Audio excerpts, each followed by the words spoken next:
Students, मैं सुरेखा सिंह। बच्चों, आपने अपने पाठ्य पुस्तक से इब्राहिम गारदी नामक पाठ का वीडियो देखा ही होगा और आशा करती हूँ कि आपको वीडियो पसंद भी आया होगा। इस वीडियो में हम पाठ से संबंधित प्रश्नों के उत्तर को देखेंगे।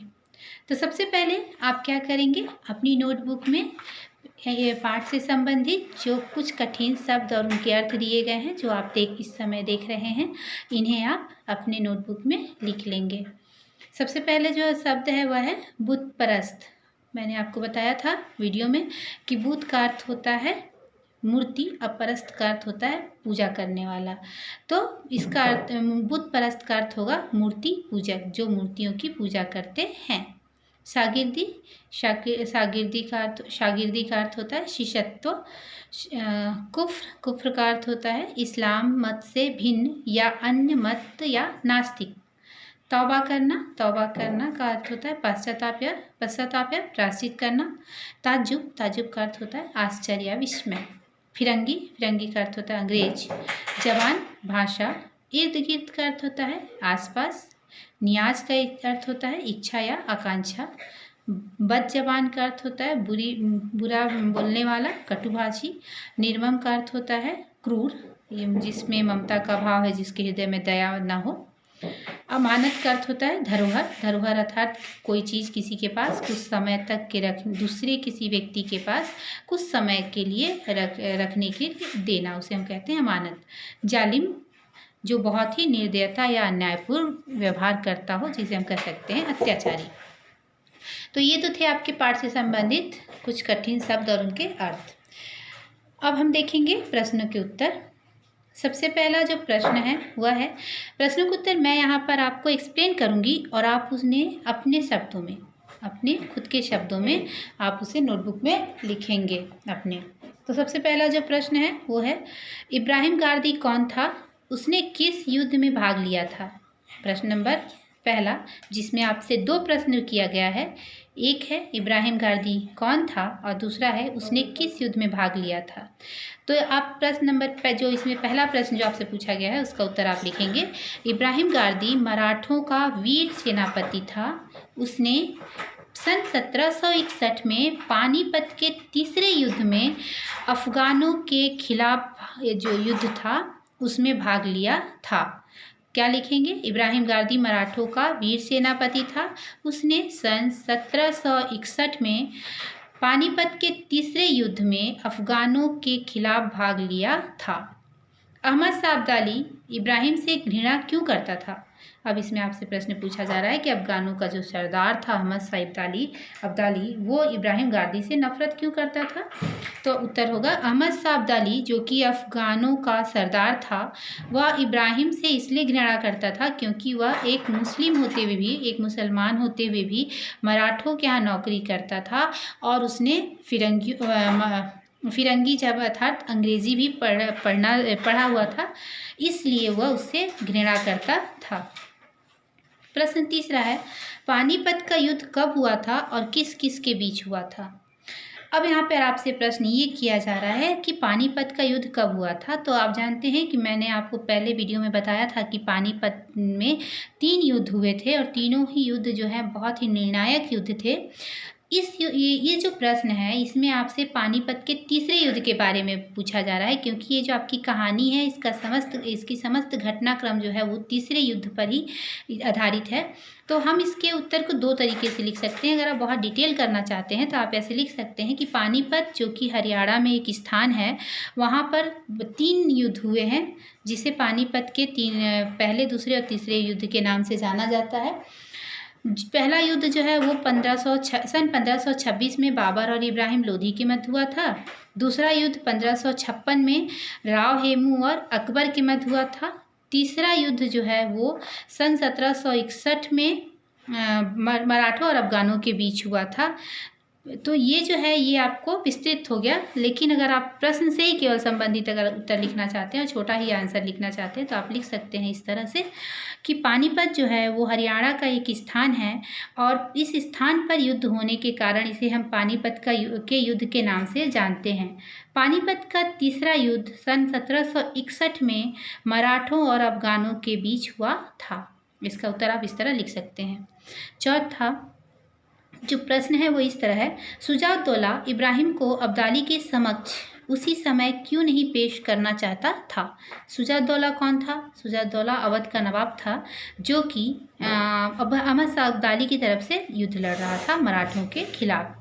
तो इसका उत्तर हम इस तरह लिखेंगे, शुजाउद्दौला जो कि पानीपत के तीसरे युद्ध में अहमद शाह अब्दाली की तरफ शुजाउद्दौला जो कि अवध का नवाब था, वह पानीपत के तीसरे युद्ध में अहमद शाह अब्दाली की तरफ से मराठों के विरुद्ध लड़ रहा था।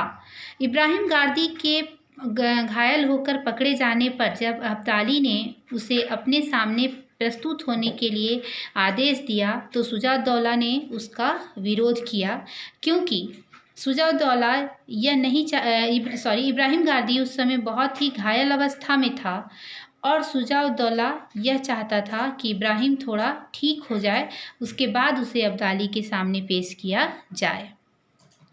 पांचवा जो प्रश्न है, किसके मारे जाने पर इब्राहिम गारदी दुखी हुआ?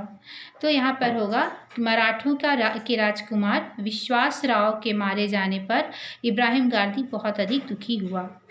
इब्राहिम गारदी के नज़रिए में मुसलमान कौन है? अभी प्रश्न देखिए, यहाँ पर जो आपने पाठ में देखा कि अहमद शाह अब्दाली जो है वो इब्राहिम से नफरत करता था, क्योंकि वो यह मानता था कि इब्राहिम गारदी जो है मुसलमान होते हुए भी उसने क्या किया है, इस्लाम के खिलाफ कार्य किया है।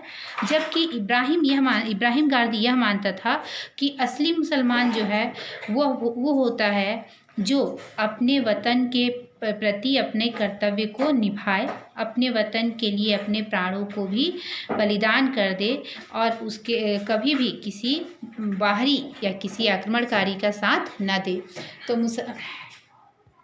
तो इब्राहिम गारदी के नज़रिए में मुसलमान कौन है? वह जो अपने वतन के लिए अपना सब कुछ कुर्बान कर दे और किसी भी ऐसे व्यक्ति का साथ न दे, ऐसे परदेशियों का साथ न दे जो उसके वतन को बर्बाद करने की तमन्ना रखते हों। सातवां जो प्रश्न है, अपने जख्मों की पीड़ा को दबाते हुए इब्राहिम ने अब्दाली को क्या उत्तर दिया? अपने जख्मों की पीड़ा को दबाते हुए इब्राहिम ने अब्दाली को उत्तर दिया, क्या खुदा को फारसी, अरबी और पश्तो ज़बानी समझ में आती है? क्या वह मराठी और फ्रांसीसी नहीं जानता? क्या खुदा राम नहीं है? क्या राम और रहीम अलग अलग हैं? यह उत्तर इब्राहिम ने अब्दाली को दिया था। प्रश्न 8वां जो है, अब्दाली ने इब्राहिम गारदी को क्या सज़ा दी? तो इसमें आप देखेंगे, इसमें पाठ में दिया हुआ है, अब्दाली ने इब्राहिम गारदी को टुकड़े टुकड़े करने की सज़ा दी। अपनी कहानी से वाक्य चुनकर लिखिए जिनसे इस्लाम धर्म की विशेषताएं प्रकट होती हों। प्रश्न नंबर जो 9 है उसमें से हमसे पूछा जा रहा है कि कहानी में से ऐसा कोई वाक्य चुनकर लिखिए जिसको पढ़ने से इस्लाम धर्म की जो विशेषताएं हैं वो अपने आप प्रकट हो जाती हैं। तो आप यहाँ पर देखिए, ये जो वाक्य है कि जब इब्राहिम गारदी अब्दाली को जवाब देता है तो वह कहता है, तब आप यह नहीं जानते ही नहीं हैं कि मुसलमान कहते किसको हैं? जो अपने मुल्क के साथ गद्दारी करे, जो अपने मुल्क को बर्बाद करने वाले परदेशियों का साथ दे, वह मुसलमान नहीं। अब यहाँ पे आप देखिए, ये वाक्य जो है, इस वाक्य में आपको इस्लाम धर्म के विषय में स्पष्ट पता चल जाएगा कि वास्तव में एक सच्चा मुसलमान कौन होता है। एक सच्चा मुसलमान वह है जो अपने मुल्क के साथ हमेशा वफादार रहे और जो अपने मुल्क को बर्बाद करने वाले मुसलमानों का साथ न दे। अर्थात कोई भी ऐसा व्यक्ति जो अपने वतन के प्रति, वतन के लिए सच्ची मोहब्बत रखता है, वही व्यक्ति सच्चा मुसलमान हो सकता है। ये इस्लाम धर्म की विशेषताएं हैं। प्रश्न नंबर जो 10 है वह है, यदि अपनी जान बचाने के लिए इब्राहिम तौबा कर लेता तो आप उसके संबंध में क्या राय बनाते?